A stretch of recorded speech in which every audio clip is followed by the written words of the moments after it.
Halo kawan, apa kabar? Nah, di video kali ini saya akan membahas mengenai aktor-aktor non-negara dalam hubungan internasional. Sebelum kita membahas mengenai apa sih aktor-aktor non-negara, kita akan mengingat kembali apa yang dimaksud dengan hubungan internasional. Nah, hubungan internasional menurut Perwita dan Yani adalah studi tentang interaksi negara-negara berdaulat di dunia dan juga studi tentang aktor bukan negara yang perilakunya mempunyai pengaruh terhadap kehidupan negara bangsa. Secara tradisional, hubungan internasional berarti hubungan antar negara. Definisi terbaru tentang hubungan internasional mengindikasikan adanya perluasan aktor hubungan internasional. Hubungan antara aktor dan hubungan internasional merujuk pada pelaku dalam interaksi internasional. Aktor-aktor dalam hubungan internasional sendiri dibagi menjadi dua. Yang pertama, aktor negara, dan yang kedua, aktor non-negara atau non-pemerintah. Yang pertama, aktor negara merupakan negara berdaulat yang dibangun atas kesadaran kebangsaan, atau yang sering disebut sebagai negara bangsa atau nation state. Nah, contoh dari aktor negara ini seperti Indonesia, Malaysia, Amerika Serikat, dan negara-negara lain di dunia yang telah berdaulat. Sedangkan yang akan kita bahas saat ini yakni aktor non-negara, ini merupakan aktor yang telah berkembang semenjak dari Perang Dunia Kedua. Aktor non-negara ini terdiri dari perusahaan multinasional atau MNC, organisasi pemerintah internasional atau IGO, organisasi non-pemerintah internasional atau NGO, dan yang terakhir ada kejahatan transnasional terorganisasi atau TOC dan jaringan teroris internasional. Mari kita bahas satu persatu. Yang pertama, yakni ada Multinational Corporation atau MNC, merupakan perusahaan multinasional yang bergerak hampir di seluruh dunia. Peran dari MNC sendiri yakni sangat penting bagi ekspor dan impor dalam suatu negara, serta berperan sangat penting untuk menstabilkan perekonomian dunia.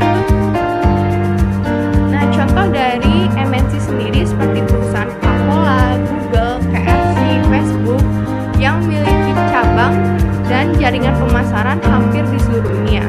Kita ambil contoh seperti perusahaan Coca-Cola yang mana memiliki kantor pusat di Amerika Serikat, namun cabang dan jaringan pemasarannya hampir tersedia di seluruh dunia.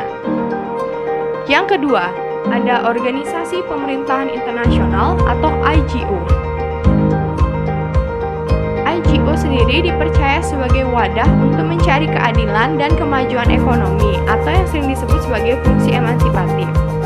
Peran dari IGO sendiri untuk memfasilitasi kerjasama antar negara-negara yang melampaui batas nasional. IGO ini dikelola oleh pemerintah dan berperan mewakili negara. Contoh dari IGO ini sudah sangat familiar seperti PBB, ASEAN, WTO, dan organisasi lainnya yang bergerak di bawah Organisasi Pemerintahan Internasional. Yang ketiga, ada Organisasi Non-Pemerintah Internasional atau NGO. NGO adalah organisasi non-profit yang berskala internasional, biasanya memperjuangkan nilai-nilai kemanusiaan dan lingkungan hidup. Contoh dari NGO sendiri seperti Transparency International atau organisasi yang memperjuangkan aspirasi anti korupsi sehingga diharapkan tercipta keadilan. Contoh yang kedua ada Palang Merah Internasional. Ini merupakan organisasi yang bergerak di berbagai negara untuk menolong korban perang, bencana alam, dan penyakit endemik. Contoh yang ketiga juga ada Greenpeace. Greenpeace merupakan organisasi yang memperjuangkan kelestarian lingkungan hidup sehingga diharapkan bumi menjadi tempat yang nyaman bagi seluruh penghuninya. Untuk pelaku aktor non-negara yang terakhir ada Transnational Organized Crime atau TOC. TOC merupakan kejahatan internasional terorganisir, juga merupakan aktor dalam hubungan internasional. Mengapa? Karena pengaruh dari TOC sendiri yang signifikan terhadap interaksi antar negara.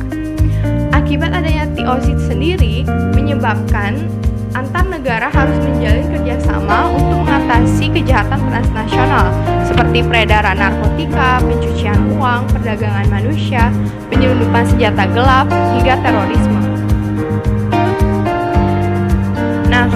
Itu tadi contoh-contoh dari aktor-aktor negara.